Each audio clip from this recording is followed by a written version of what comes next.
On the 15th of April, 1452, a baby boy was born in the Italian village of Anciano. The exact time, his grandfather noted, was 10:30 in the evening.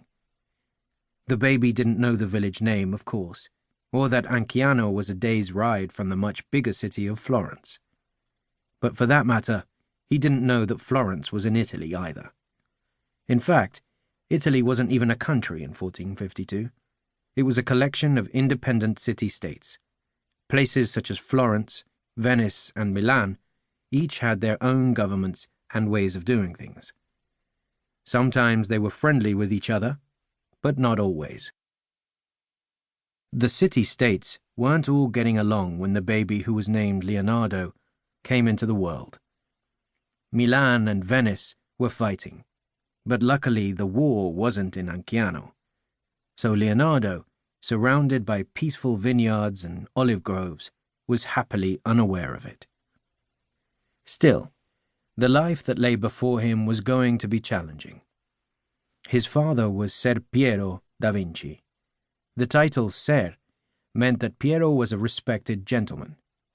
Ser Piero was a notary, a public official who helped people create legal documents and contracts. Leonardo's mother, Caterina, had no such status.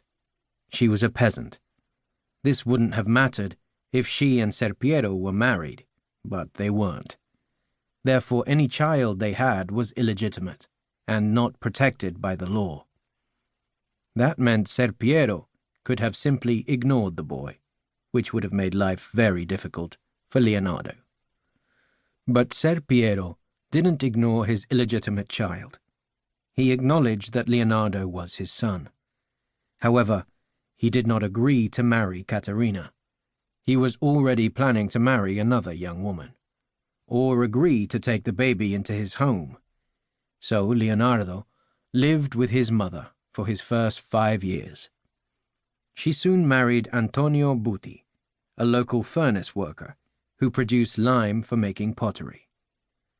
Caterina and Antonio quickly started their own family, giving Leonardo several half-sisters.